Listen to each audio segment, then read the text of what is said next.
Kamera, rolling, action.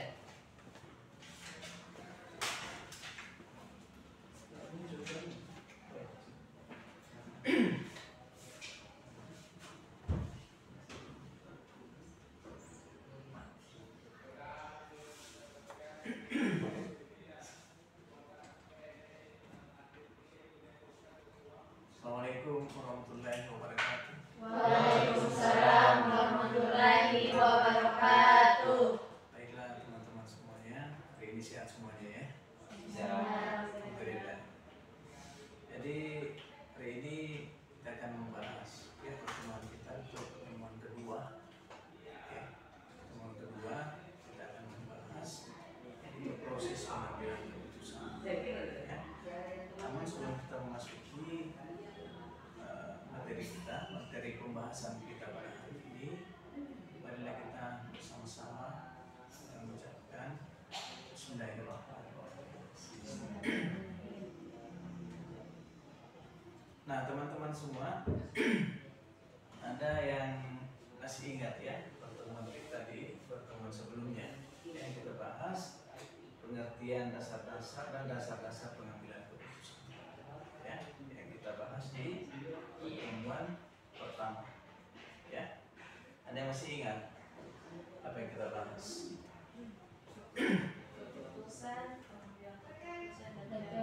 Dan teori pengambilan keputusan ya.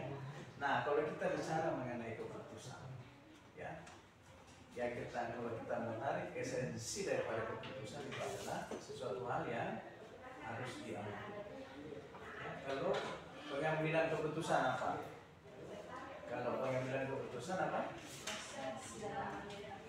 Proses dalam memilih alternatif ya. Kemudian yang ketiga apa? Teori pengambilan keputusan. Teori itu apa kalau kita esensinya? Ilmu ya, ilmu. Baik, kita lihat ya, kalau kita bicara mengenai teori narasi ini adalah keputusan, pengambilan keputusan dan teori pengambilan keputusan. Esensinya adalah keputusan mutlak harus diambil. Pengambilan keputusan adalah proses pemilihan alternatif. Kemudian teorinya apa? Kalau teori berarti ilmu yang mempelajari dalam pengambilan keputusan. Nah yang kedua, setelah itu kita harus mengenali apa? Tiga unsur yang harus kita pelajari. Masih ingat unsur-unsurnya? Tujuan, identifikasi, dan prasarana. Kalau kita bicara tujuan, kalau kita akan mengambil keputusan, apa yang harus dilakukan? Harus ada tujuan daripada keputusan itu. Ya. Yang kedua apa? Mengidentifikasi. Ya. Kalau kita mengidentifikasi, apa yang harus dilakukan? Untuk memecahkan masalah. Kemudian yang terakhir, apa yang harus kita pilih? Karena kalau kita punya tujuan, ya, sudah mengidentifikasi, berarti kita harus mengukur. Mengukur dengan apa? Sarana atau alat. Inilah tiga hal ini, gitu ya. Harus punya tujuan, harus mengidentifikasi dan punya sarana untuk melakukan pengukuran. Ya, kemudian yang terakhir adalah kita harus apa? Kita harus mengerti apa itu keputusan, apa itu proses pengambilan keputusan, apa itu teori pengambilan keputusan, unsurnya apa? Ya, unsurnya harus punya tujuan. Ya, harus punya apa lagi? Harus mengidentifikasi ya apa permasalahannya. Kemudian yang ketiga punya sarana. Nah ini kita harus sederhanakan. Nah menurut teori mengatakan bahwa umumnya pengambilan keputusan itu seseorang harus punya dasar. Jadi kalau kita mengambil keputusan harus punya dasar. Dasarnya apa kira-kira? Ya, kalau kita sederhanakan harus ya punya intuisi. Intuisi itu apa? Perasaan. Ya. Jadi perasaan, kemudian yang kedua adalah harus punya pengalaman. Apa yang pernah dilalui sebelum melakukan, apalagi namanya pengambilan keputusan di masa lalu. Kemudian apalagi harus punya fakta. Faktanya apa? Harus punya data. Ya. Fakta dan data itu pun harus harus dianalisis. Ya. Sebab kalau tidak dianalisa itu jadi data ya, apalagi namanya data apa? Data sampah. Ya. Nah, yang terakhir adalah harus ada rasional.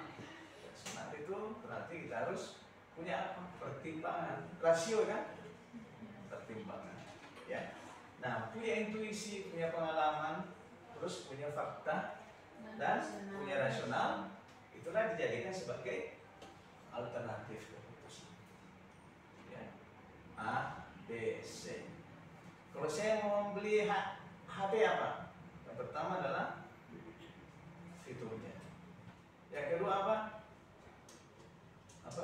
Harganya. Yang ketiga modelnya. Ya, ini kan kita harus memberikan bobot, ya. Kriteria itu. Nah, kalau semua masuk ini, kita tinggal masukkan iPhone, Samsung, Oppo dan sebagainya. Ya. Nah, ada orang mengambil keputusan berdasarkan apa? Berdasarkan wewenang. Ya, berdasarkan wewenang. Ya, saya punya wewenang untuk mengambil keputusan. Berarti saya punya otorisasi. Ya, tapi pengambil keputusan itu ada dua hal. Ada yang punya arogansi karena dia merasa bahwa saya punya wewenang. Ya, saya harus lakukan ini karena saya punya wewenang. Saya tidak perlu tanya ke orang lain, ya. Tapi itu ada yang namanya konflik kepentingan, ya. Nah, disitulah biasa terjadi penyalahgunaan wewenang. Ya, ini jadi mulai dari intuisi, pengalaman, fakta, rasional, kemudian punya wewenang, tetap juga harus dilakukan apa? Analisa. Ya, analisa. Ya, ujungnya apa? Kita harus mengambil keputusan. Nah, inilah kalau kita mau sederhanakan. Ya, ini mau dibawa kemana ini? Ya, sama dasarnya. Ya, apakah kita mau bawa ke pribadi? Sama. Nanti teman-teman kalau nanti ada rezekinya bekerja di sebuah perusahaan juga sama dasarnya. Gitu ya. Di lingkungan sosial juga sama dasarnya. Ya. Oke, saya kira ini yang kita bisa dapat review di pertemuan kita minggu lalu. Ya. Baiklah teman-teman semuanya, kita akan masuk ke pertemuan pembahasan hari ini, yaitu proses pengambilan keputusan. Ya. Nah, kita bicara mengenai proses pengambilan keputusan. Ya. Tujuan pembelajarannya apa untuk mahasiswa CPL ya? Ya. Nanti mahasiswa mampu menjelaskan proses pengambilan keputusan dari berbagai kondisi di masa yang akan datang. Kondisinya itu ada 3. Ya. Kondisi yang dinamis, ya, kondisi yang tidak jelas, ya, kemudian kondisi yang apalagi namanya yang berubah-ubah. Gitu ya. Ada 3 hal nanti yang harus kita hadapi. Apa dasarnya? Bisa biasa dari kebijakan global. Ya. Saat ini kita bicara perubahan secara global, adanya perang. Ya. Ukraina dengan apa? Rusia. Apalagi namanya adanya perang Israel dengan Palestina. Gitu ya. Ketegangan antara Korea Selatan dengan Korea Utara. Gitu ya. Itu juga ya akan kita nanti jadikan sebagai dasar untuk melakukan politik. Nah, itulah yang menjadi perubahan nanti di kita. Muncullah kebijakan ekonomi, kebijakan politik, ya, dan sebagainya. Ya. Kebijakan ekonomi apa? Ya, perubahan, inflasi, ya, terjadi inflasi di Indonesia dan sebagainya. Ya.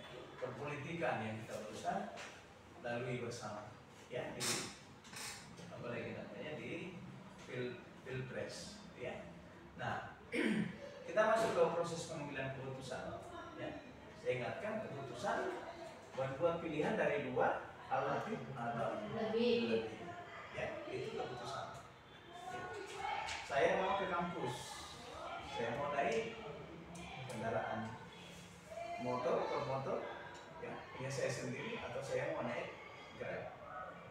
Itu pilihan alternatif. Nah, kalau kita bicara proses pengambilan keputusan, yang pertama adalah kita harus melakukan identifikasi masalah. Ya, identifikasi masalah. Kemudian yang kedua, mengidentifikasi keputusan, kriterianya. Ya, apa kriterianya? Ya. Yang ketiga adalah mengalokasikan bobot pada setiap kriteria. Ya. Kemudian yang keempat adalah mengembangkan alternatif. Ya. Yang kelima, menganalisa alternatif. Yang keenam, memilih alternatif. Ya. Dan yang ketujuh, mengimplementasikan keputusan. Ya, kan berarti sudah ada keputusan, dibiarkan begitu saja. Ya, harus diimplementasikan. Yang kedelapan, melakukan evaluasi sejauh mana efektivitas keputusan yang sudah dilakukan. Gitu ya. Nah, bahas satu-satu. Ya, yang pertama adalah identifikasi masalah. Ada satu. Masalah adalah, ya, ada yang pernah punya narasi lain? Masalah. Ya, masalah ini kesenjangan antara keadaan yang ada dengan yang diinginkan. Ya, itu masalah. Ya, itu masalah itu ya. Kemudian apa kriterianya? Karakteristik masalahnya apa? Ya, ya harus, kalau kita bicara karakteristik itu, suatu masalah menjadi masalah ketika seorang manajer menyadari. Apakah kita tahu masalah itu kalau kita tidak menyadari bahwa itu ada masalah? Tidak. Belum ya. Belum. Nah, yang kedua, ada tekanan untuk menyelesaikan masalah ini. Tekanannya seperti apa? Saya harus selesaikan masalah ini. Kalau tidak, akan menunjukkan kerugian. Gitu ya. Menimbulkan kerugian, berarti itu tekanan. Ya. Itu tekanan. Kemudian yang ketiga, manajer harus memiliki wewenang, ya, menerima informasi, mengelola informasi atau sumber daya, ya, yang diperlukan untuk memecahkan masalah. Gitu ya. Kalau kita bicara identifikasi masalah, ya. Kemudian langkah kedua apa? Identifikasi kriteria keputusan. Ya, kita bicara kriteria keputusan adalah faktor-faktor yang penting atau relevan untuk menyelesaikan masalah. Ya, yang relevan. Kalau kita sudah identifikasi kriteria keputusannya, ya kita harus lihat apa kira-kira yang harus selesaikan yang terkait dengan masalah. Ya. Nah, kita harus lihat apa biaya yang akan dikeluarkan. Nah, ini. Kira-kira berapa biaya yang diperlukan untuk berinvestasi? Ya, sudah identifikasi. Kedua, resiko yang mungkin dihadapi. Nah, begini, saya harus tanya balik. Kalau kita punya peluang, ya, saya punya peluang nih, atau teman-teman, apa aja yang harus dipikirkan? Saya punya peluang bisnis, gitu ya. Kira-kira apa yang harus dihitung? Ya, apakah keuntungannya ataukah resikonya? Kira-kira berapa orang yang coba yang memilih keuntungan siapa? Oh, keuntungan berapa orang? 1 orang. Berapa orang keuntungan? Keuntungan. Yang resiko siapa? Oh, yang lain abstain ya, 1 orang. Oke. Keuntungan 1, resiko 3. Ya, ketika kita punya peluang, ya, yang harus kita pikirkan apa? Ya, resiko yang harus kita pikirkan terlebih dahulu. Ya, so, kalau kita sudah menghitung untung ruginya, resikonya, berarti kita sudah bisa menghitung di kepala kita tanpa kita hitung secara detail, ya. Bahwa saya mau ambil peluang itu, ya. Tapi sebaliknya, kalau kita mengambil peluang itu, wah saya untung ini, besar ada untungnya ini, gitu ya. pada akhirnya nanti sama, tidak ada keuntungannya, tidak untung dan tidak rugi. Waduh, itu jadi beban apa? Beban psikologi. Ya, sehingga kita ketika ada peluang berikutnya, gitu ya. Sebab kita tidak pernah belajar dari apa yang pernah, ya, apa yang pernah kita, ya, dengar dari orang lain, gitu ya, pendapat orang lain. Berarti ketika kita punya masalah, peluang, kita harus berpikir tentang resiko terlebih dahulu. Ya. Kemudian yang ketiga, hasil yang diinginkan. Ya, kalau kita sudah punya hasil yang diinginkan, orang biasa keren-kerennya orang bisa mengenai goal and achievement, tujuan dan apa yang akan dicapai. Ya. Nah, perusahaan itu akan tumbuh, ya, ketika terpenuhi seluruh kebutuhan, ya, goal dan achievement, ya. Nah, bagaimana perusahaan bisa tumbuh? Berarti perusahaan itu harus apa? Haruslah laba, gitu ya. Harus laba, harus untung, gitu ya. Ini cara mengidentifikasi kriteria keputusan. Nanti di slide berikutnya ya, saya akan tunjukkan bagaimana cara menghitung, cara menentukan, ya, bagaimana mendirikan perusahaan, ya, apa yang harus kita lakukan, ya. Langkah ketiga adalah alokasi bobot pada kriteria, ya. Kita harus lihat alokasi bobot. Mungkin ada yang bertanya seperti apa bobot dan bagaimana kriteria. Ada yang bertanya, ya, atau ada yang sudah mengerti apa itu bobot atau apa itu kriteria. Belum, ya, kita akan bahas di slide berikutnya. Ya. Kriteria adalah kriteria pengambilan keputusan tidak sama pentingnya. Tidak sama pentingnya. Dia mengatakan tidak sama pentingnya. Ya. Yang pertama adalah harus lihat, berikan bobot, ya, pada setiap item. Ya. Itu pada setiap item itu kita harus berikan bobot. Akan menempatkan item-item tersebut pada urutan prioritas. Kita harus buat sekuensial, ya, ya. Yang benar berdasarkan kepentingan dalam proses pengambilan keputusan. Karena kita akan memberikan bobot, ya, sehingga nanti pada saat mengambil keputusan kita sudah tidak kemana-mana, tidak bias. Ya, ada bobot pada setiap kriteria. Ya, langkah keempat, bagaimana mengembangkan alternatif. Ya, kalau kita mau kembangkan alternatif itu, kita harus identifikasi alternatif yang layak. Ya,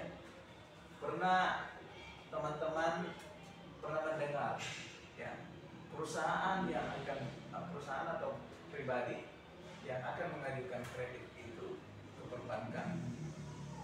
Apa yang harus dilihat? Visibility-nya, kelayakannya, gitu ya. Dia harus visible, ya, alternatif harus visible, gitu ya. Atau kelayakannya seperti apa layaknya. Nah, kemudian di situ alternatif akan dicantumkan yang dapat menyelesaikan masalah. Dan nanti kita akan memberikan bobot pada setiap kriteria, gitu ya. Nah, kemudian langkah kelima, menganalisis alternatif. Kita harus analisa juga alternatif. Alternatif 1, alternatif 2. Kalau misalnya ada alternatif 3, kita bikin alternatif 3. Ya, kenapa kita harus menganalisa alternatifnya? Ya, kita harus melihat seperti apa kekuatan dan kelemahan. Ya, kalau kita bicara lebih detail ini menganalisa alternatif, kalau kita menggunakan kekuatan dan kelemahan, kita harus menggunakan metode yang namanya apa? SWOT analisis. Ya, analisa kekuatan dan kelemahan. Ya. Nah, apa yang harus dinilai? Ya, alternatif berdasarkan kemampuan, ya, kemampuan untuk menyelesaikan permasalahan yang diidentifikasi. Itu ya, harus kita apa lagi namanya lakukan. Kemudian langkah keenam, memilih alternatif. Ya, memilih alternatif yang terbaik daripada yang baik. Ya, kan kita sudah bikin alternatif yang 1, 2, 3. Sekarang merasa bahwa ini adalah alternatif yang baik. Tapi pilihan dari situ itulah yang terbaik. Ya, pada saat kita memilih. Ya. Ya. Kemudian alternatif dengan alternatif tertinggi dipilih. Berarti kalau kita bicara yang tertinggi berarti kita sudah membuat bobotnya. Kita sudah kasih angka-angka. Ya. Kita sudah kasih angka-angkanya. Kemudian langkah ke-7 menerapkan keputusan. Ya, kita harus terapkan keputusan. Ya, jangan dibiarkan begitu saja. Gitu ya. Kemudian kalau kita terapkan keputusan, artinya bahwa alternatif yang dipilih itu yang ke dalam sebuah tindakan. Ya. Apa yang harus lakukan? Menyampaikan keputusan sehingga memperoleh komitmen.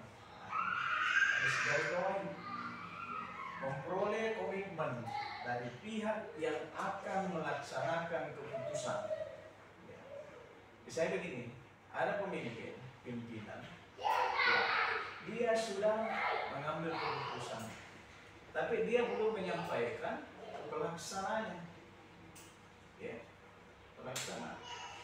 Sehingga apa? Kalau dipaksakan orang yang melakukan melaksanakan keputusan itu tanpa dia punya, tanpa disampaikan sebelumnya, itu juga bisa tidak maksimal hasilnya, gitu ya.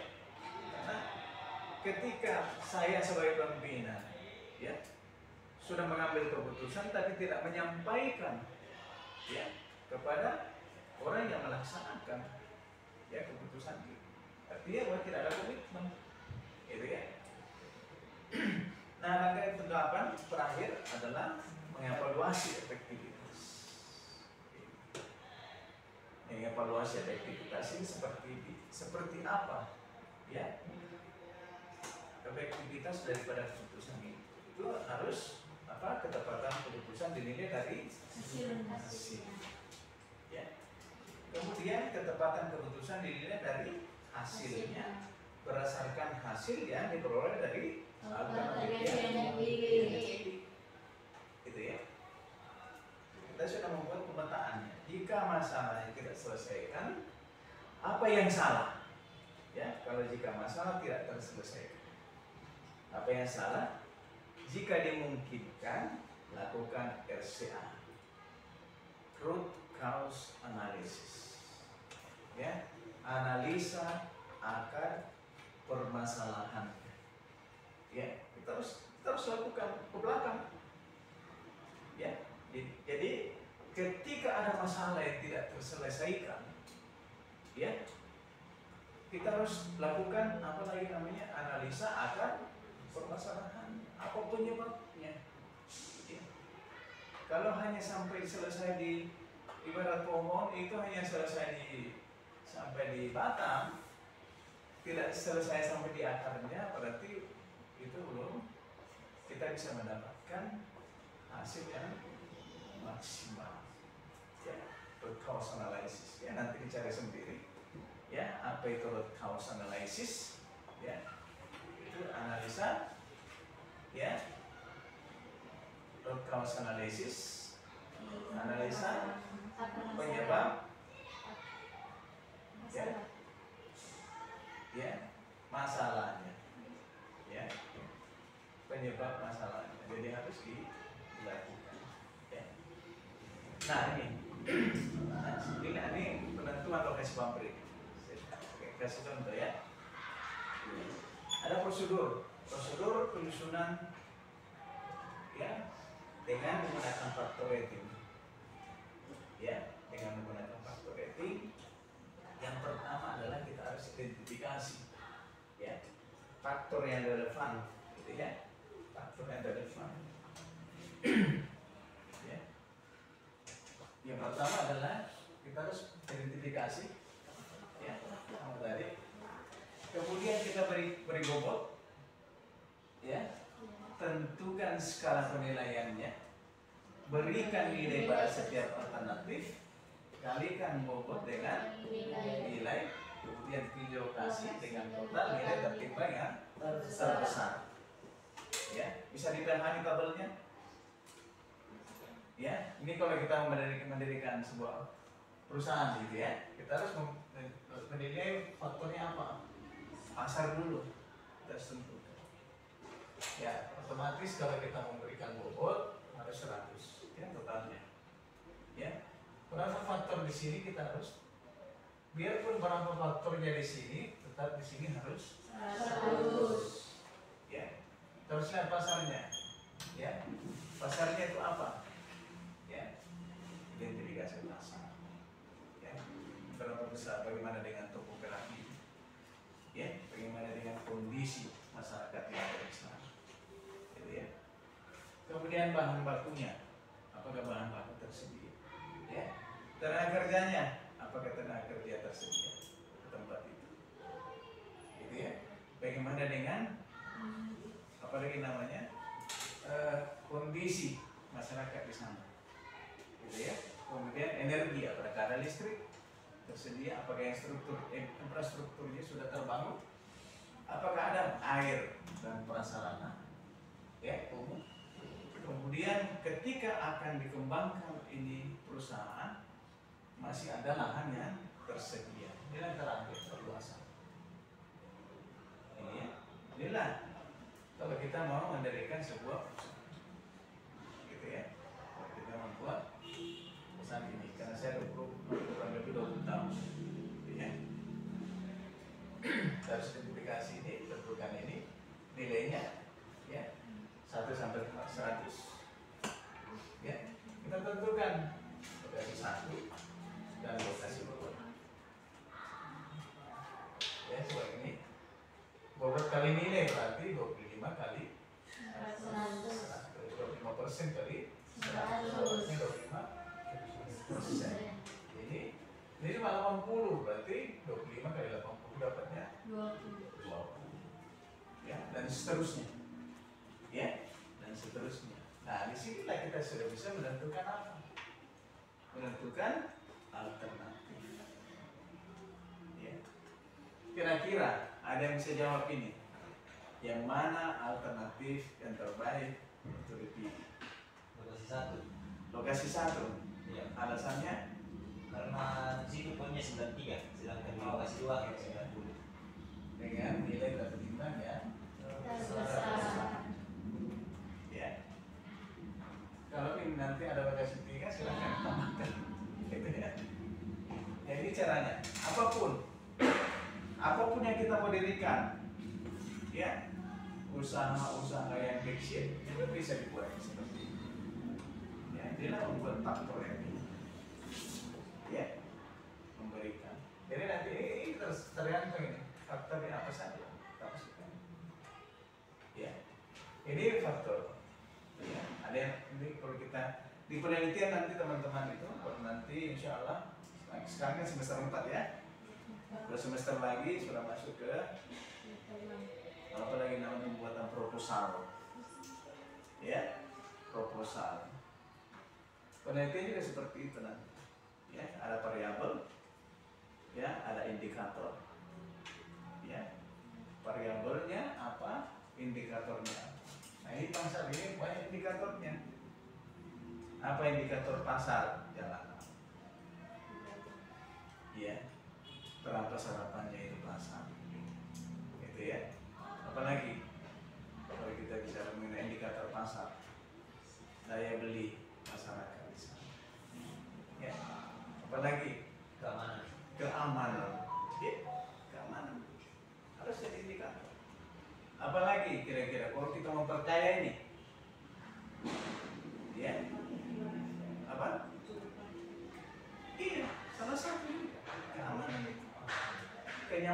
kenyamanan itu. Nanti tinggal dikembangkan ini bahan baku. Nah, bahan baku. Apakah tersedia tapi jauh? Kenapa?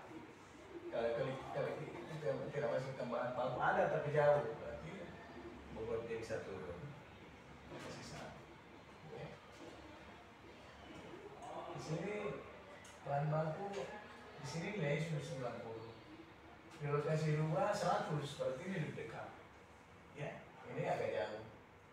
Ya, ini bahan baku juga sama, dibuatkan indikator jalannya. Ya, bisa masuk mobil truk yang besar. Ya, ya kalau misalnya masuk mobil truk yang besar berarti ada efisiensi biaya.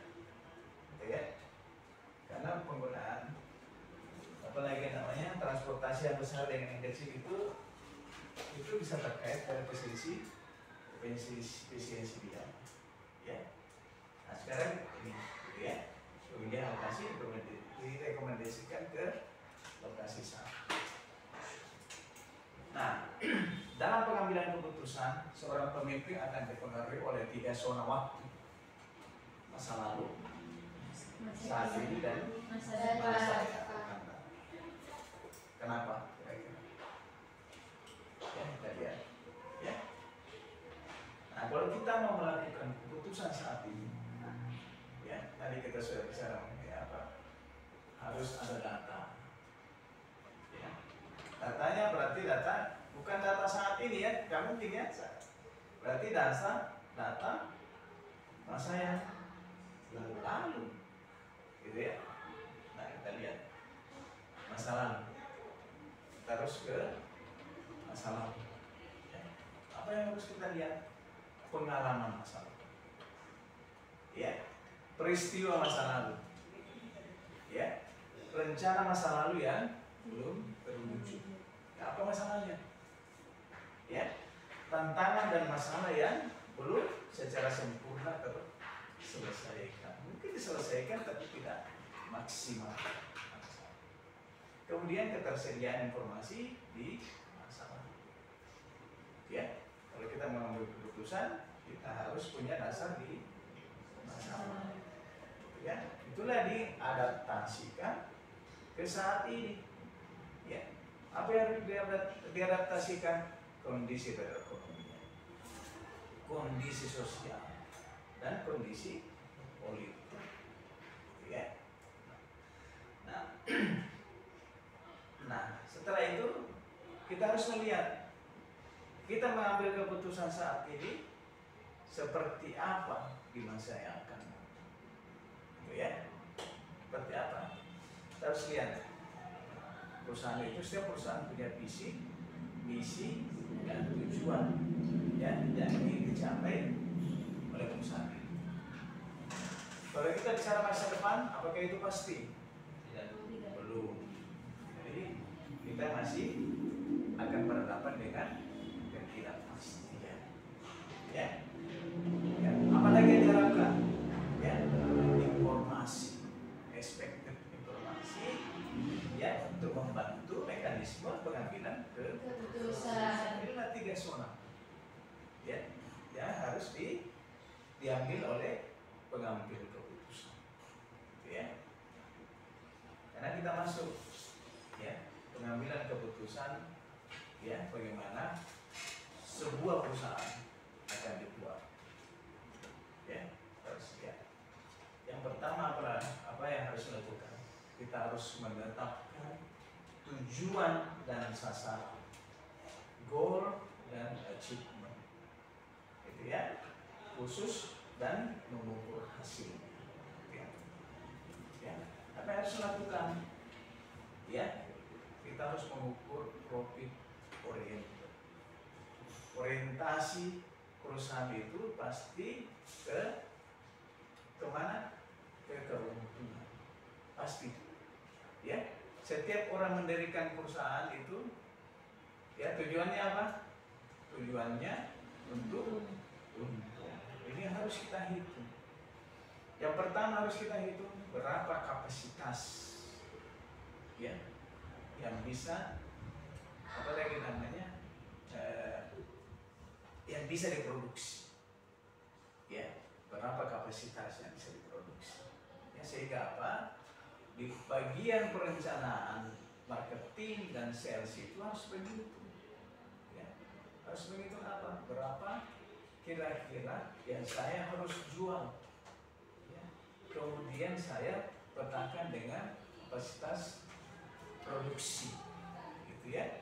Nah di situ sudah bisa dihitung apanya, sudah bisa dihitung keuntungannya. Karena ada dua hal, ya, harga pokok produksi dengan harga pokok penjualan. Ya itu harus dihitung. Ya berapa sih yang saya harus dapatkan, ya, laba. Yang kedua adalah kita harus identifikasi persoalannya. Kira-kira apa saja yang bisa menimbulkan kegagalan, ya, di dalam apalagi namanya goal dan achievement itu, ya, untuk mendapatkan laba. Sumber daya, ya, ada yang paham apa itu sumber daya? Kira-kira, ya, harus identifikasi persoalan sumber daya. Apa itu kira-kira? Sumber daya, ya, sumber daya itu ada 4, ya, sumber daya bahan, ya, sumber daya mesin, sumber daya apa lagi namanya, manusia, terus yang terakhir ini apa? Sumber daya apa? Sumber daya keuangan. Ya, tapi ini harus saling mendukung. Ya, kalau punya sumber daya alam, punya sumber daya mesin, punya sumber daya manusia, tapi tidak punya sumber daya keuangan yang cukup, ya, cukup. Artinya tidak akan bisa apalagi namanya mendukung produksi, gitu ya. Terus terpenuhi sumber daya. Kemudian yang ketiga adalah kita harus kembangkan alternatif. Ya, apa kira-kira alternatif? Ya, selanjutnya yang harus kita lakukan pada saat pemilihan area, ya, pada saat pemilihan area kita harus melihat kira-kira kalau perusahaan ini akan laba, tumbuh, apakah masih bisa dikembangkan daerah areanya di sekitar situ. Ya, harus begitu. Ya, so kalau tidak di situ tidak sempit, harus memilih area lain, itu menimbulkan apa? Menimbulkan biaya pasti, ya, karena dia tidak satu lokasi. Ya, ya. Yang keempat adalah menentukan alternatif. Tentukan apa? Berdasarkan apa? Data analisis. Ya, faktor rating yang tadi kita bahas. Ya, terus ya, itulah dasarnya sebenarnya. Kemudian memilih satu alternatif. Ya, dari alternatif ya sudah ada, berarti alternatif yang terbaik. Gitu ya. Ini harus kita perhatikan.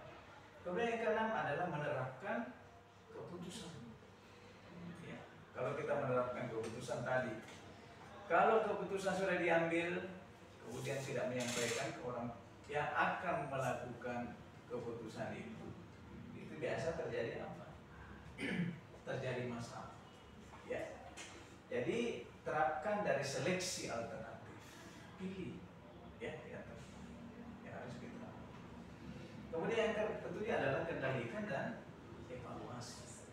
Ya, tetap. Jadi kalau kita bicara mengenai mulai daripada pengambilan keputusan, proses pengambilan keputusan kalau kita letakkan dasar-dasar mau dibawa ke mana, tetap biasa.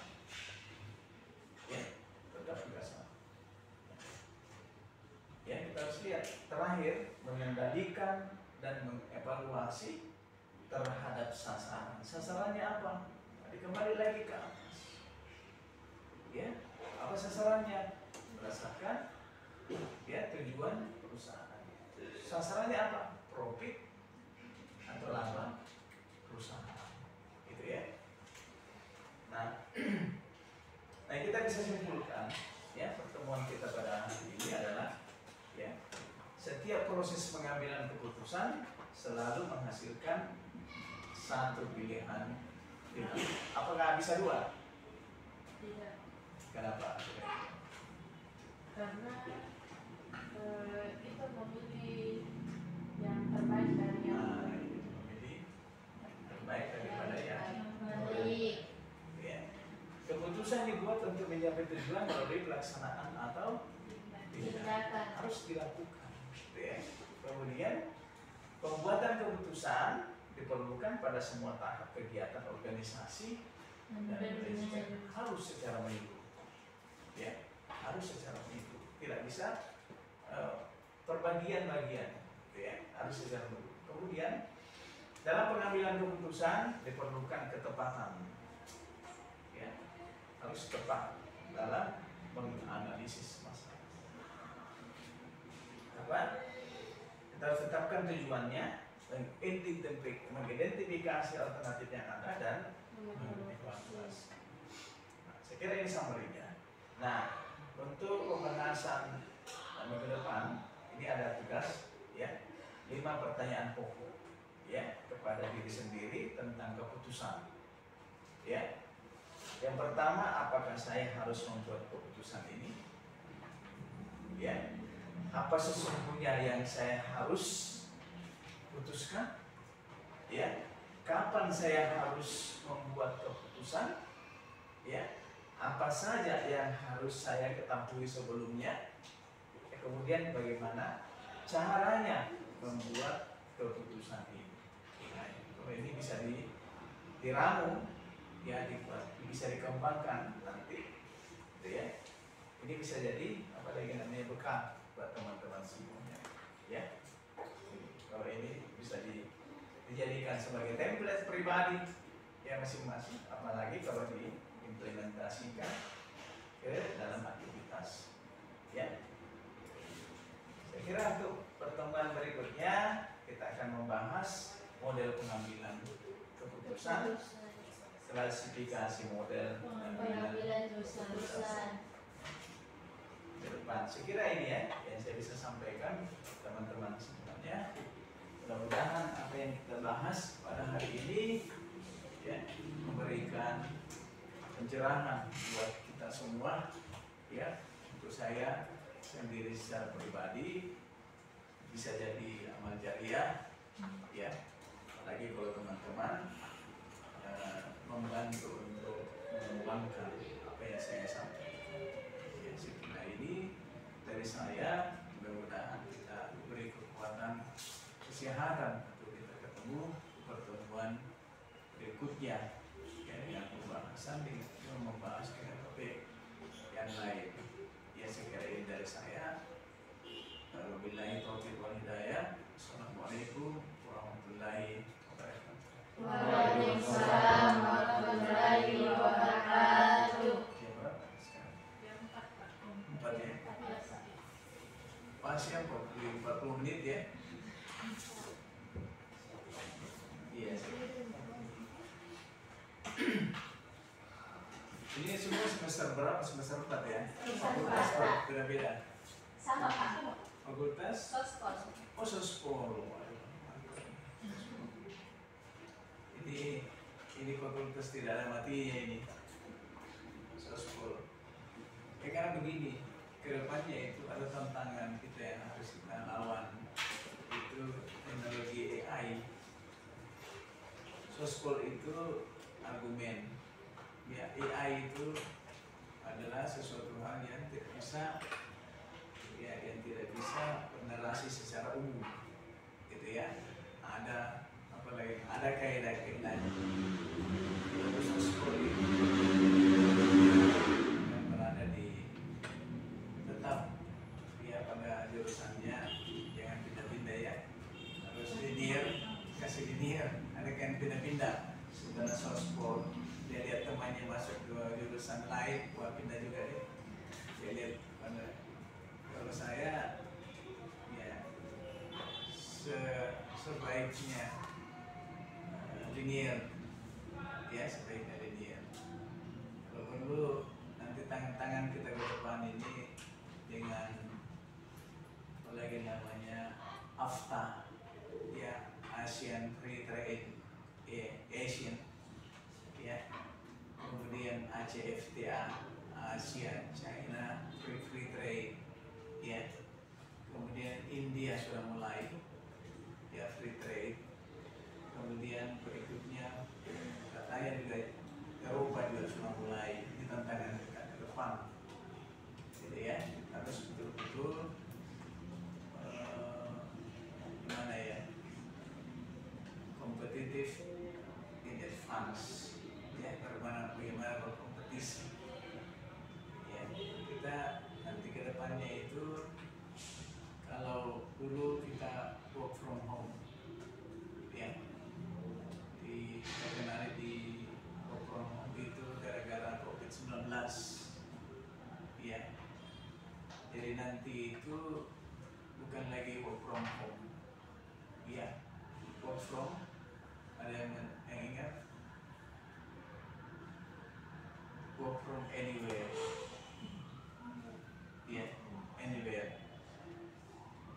Jadi dari manapun, ya, tempat manapun. Kalau kita bekerja di perusahaan yang menerapkan work from anywhere, itu yang ada teman saya, mungkin saya kasih sedikit pengalaman. Ya, teman saya ketemu di bandara waktu saya ke Cina. Itu kebetulan waktu saya pegang proyek gitu ya, proyek pembangunan pabrik gula, gitu ya, saya kurang lebih 3 tahun ya kalau ke Cina. Saya ketemu kurang Indonesia, nanya pertama saya tanya, kerja di mana? Oh, saya kerja di perusahaan ini. Terus saya ketemu lagi berikutnya, saya tanya lagi dia, saya tidak lagi di situ, saya pindah. Kamu bekerja? Saya, iya bekerja. Tapi kenapa kamu tidak stay? Kan? Dia bilang, memang kita bekerja seperti itu. Dari mana saya kita bisa bekerja? Nah, saya tanya, minggu depan kemana lagi? Dia bilang, kurang tahu. Yang mana? Apa lagi namanya? Lebih besar. Ya, nanti ke depannya kan orang berpikir itu kan kapitalis ya. Ya, bagaimana mendapatkan uang karena tuntutan. Ya, tuntutan. Jadi inilah yang harus kita hadapi tantangan. Kemarin ada dokter di Erlangga, ada yang ikuti beritanya. Dokter di Erlangga dipecat gara-gara menolak dokter asing yang mau masuk di Indonesia. Itu coba nanti buka, gitu ya. Ada dokter di dekan di Universitas Erlangga itu dipecat karena dia menolak dokter asing ya, dosen asing kedokteran yang masuk ke Indonesia. Katanya kita masih kurang ya, dokter ahli di Indonesia itu masih kurang, gitu ya. Nah, kalau masih kurang, ini kan upaya pemerintah untuk mengekskalasi ya dokter-dokter kita yang ada. Ya, apalagi sekarang dokter-dokter muda ini kan cepat selesainya, ya. Bagaimana kualitasnya itu harus dipikirkan. Nah, ini kedepannya juga, ya kan politik kan tidak bisa masuk, karena kan unsur politik itu kan esensi sebuah negara. Ya, kecuali kalau teman-teman ngambil nanti itu hukum internasional misalnya S2 atau S3-nya. Nah, itu sudah lain cerita. Ya, sudah lain cerita kalau ngambil itu. Nah, itu apa lagi namanya?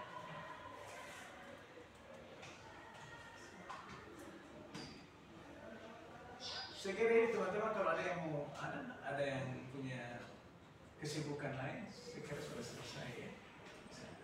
Mungkin Pak, ada orderan mas. Oh, silakan. Oke Pak. Wah, teman, itulah.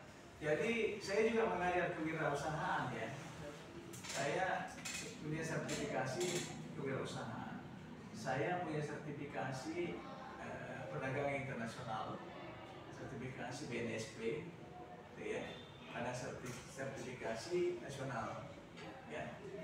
Sertifikasi sumber daya manusia, manajemen sumber daya manusia.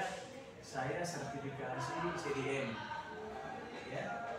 apalagi namanya CDM itu digital marketing, gitu ya. Nanti teman-teman cari itu bisa ambil sertifikasinya, ya, ambil sertifikasi CDM, Certified Digital Marketing itu bisa nanti dipakai kalau teman nanti kan selesai titelnya apa? SAP. Apa? SAP. S Sarjana Administrasi Publik. Nanti bisa ditambah kalau nanti lulus jadi apa yang lulus di CDM itu Certified Digital Marketing bisa ditambahkan SAP CDM. Ya, saya tidak pakai, itu terlalu panjang, banyak ya. Itu bisa dijadikan sebagai tambahan di titel. Itu kalau tidak salah, kalau manajemen sumber daya manusia saya sertifikasi, tapi cocoknya saya yang umum ya, ambil yang umum. Certified Digital Marketing misalnya itu kan kewirausahaan ambil juga, tapi yang BNSP nya ya Badan Sertifikasi Nasional Profesi ya tanggung kalau tidak ada BNSP nya. Nanti kalau misalnya ada yang kasih saya nomornya, nanti kalau ada, karena saya salah satu anggota apa namanya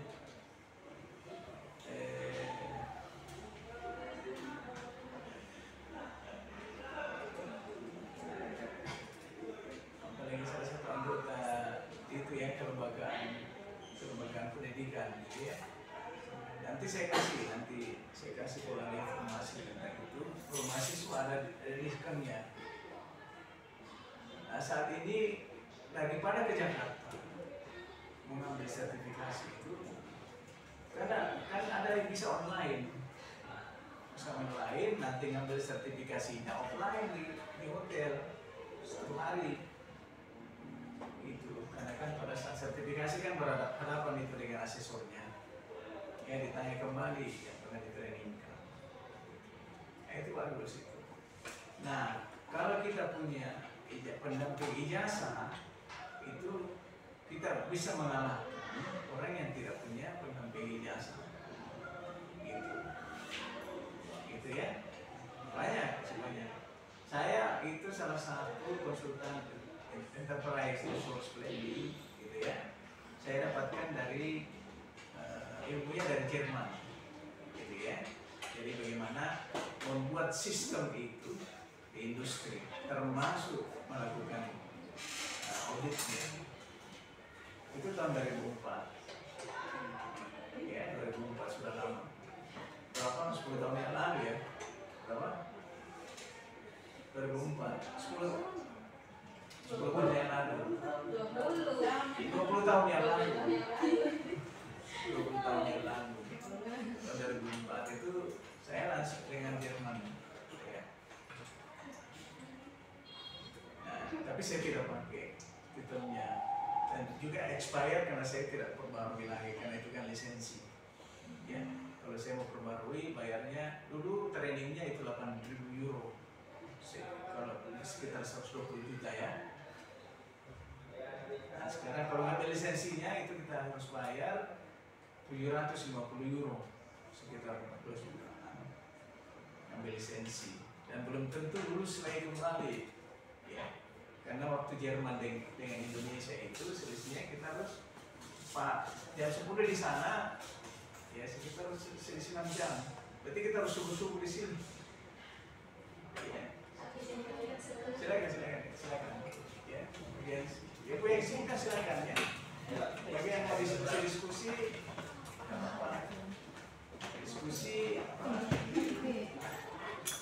atau ada yang semua mau pulang? Oh, silakan. Mau kerja di mana? Di Tanah Salapang. Oh, kalau sudah kerja sambil kuliah, karena kreativitas. Iya.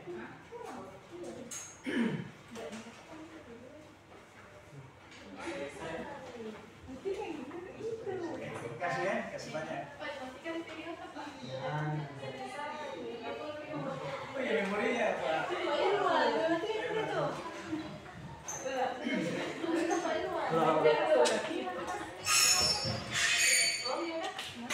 Sekian dan terima kasih. Wassalamualaikum warahmatullahi wabarakatuh.